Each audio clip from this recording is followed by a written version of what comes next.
વિધાનસભાનું સત્ર હોય, મંત્રી જવાબ આપતા હોય અને ધારાસભ્ય એક પછી એક સવાલો પૂછતા હોય અને પછી મંત્રી અને ધારાસભ્ય વચ્ચે બોલચાલ થતી હોય, આવી ઘટનાઓ રોજ બનતી હોય છે.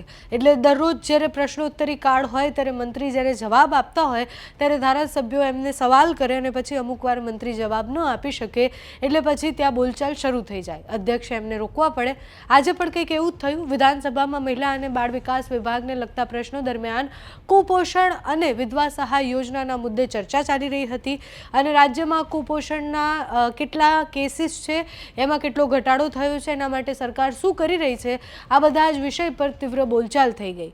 મંત્રી મનીષા વકીલ ગૃહમાં જ્યારે જવાબ આપી રહ્યા હતા ત્યારે એમણે એવું કહ્યું કે રાજ્યને કુપોષણ મુક્ત બનાવવા માટે સરકાર દ્વારા અનેક પ્રયત્ન કરવામાં આવી રહ્યા છે અને તેના પરિણામે ધીરે ધીરે કુપોષણના કેસો ઘટી રહ્યા છે. આ મુદ્દે ધારાસભ્ય જિગ્નેશ મેવાણીએ ગૃહમાં મંત્રીને ઘેર્યા અને બંને વચ્ચે આંકડાઓને લઈને સામસામે તર્ક વિતર્કો શરૂ થઈ ગયા.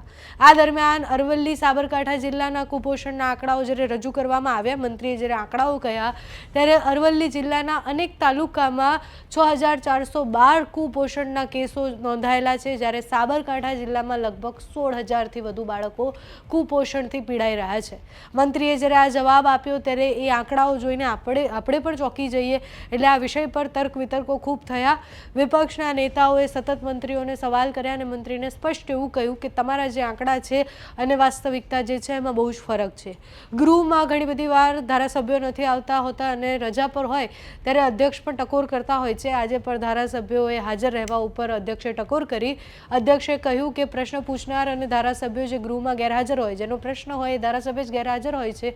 આ બાબતે બંને દંડકોને વિનંતી કરવામાં આવી કે જે પ્રશ્ન પૂછનાર છે એ ધારાસભ્ય તો ગૃહમાં હાજર રહેવા જ જોઈએ અને સભ્યને સૂચના પણ આપવામાં આવી કે જ્યારે તમારા પ્રશ્ન પૂછાવાના હોય છે, પ્રશ્નોત્તરી કાળ હોય એ દરમિયાન તો ધારાસભ્યએ ગૃહમાં રહેવું જોઈએ. આમ આપણે જોઈએ તો ગૃહમાં બધા ધારાસભ્ય નથી આવતા. ઘણી બધી વાર રજા પર હોય છે, ઘણા બધાના પ્રશ્નો હોય છે પણ એ હાજર નથી હોતા અને એટલે જ આજે ટકોર પણ કરવામાં આવી. વિધાનસભામાં જ્યારે આંકડા રજૂ થયા ત્યારે આપણે જોઈએ તો આદિવાસી વિસ્તાર અને ગ્રામ્ય વિસ્તારો જેટલા પણ છે ત્યાં બાળકોના પોષણ અને આરોગ્ય અંગેની સ્થિતિ અત્યારે આપણને આંકડાઓમાં દેખાઈ રહી છે. આદિવાસી વિસ્તારોમાં અને છેવાડાના ગામમાં કુપોષણ એક બહુ જ મોટો એવું કહેવાય કે બહુ જ બધી યોજનાઓ પહોંચ્યા છતાં પણ અત્યારે સૌથી વધારે આપણે જો લડવાનું છે તો એ ગામડાઓમાં, એ આદિવાસી વિસ્તારોમાં કુપોષણ સામે લડવાનું છે. માતાઓને જે સહાય મળવી જોઈએ એના માટે પણ બહુ બધા પ્રશ્નો કરવામાં આવ્યા હતા. આજે વિધાનસભામાં વિસ્તારથી આ વિષય પર વાત થઈ છે, બોલચાલ પણ થઈ છે. તમારું આ વિષય પર શું માનવું છે અમને કમેન્ટ્સમાં જણાવજો. અત્યારે આ વિડીયોમાં બસ આટલું. જો તમે અમને યુટ્યુબ પર જોઈ રહ્યા હોય તો સબસ્ક્રાઈબ કરજો, ફેસબુક પર જોઈ રહ્યા હોય તો ફોલો કરજો, અમારા વિડીયોને લાઈક અને શેર કરજો.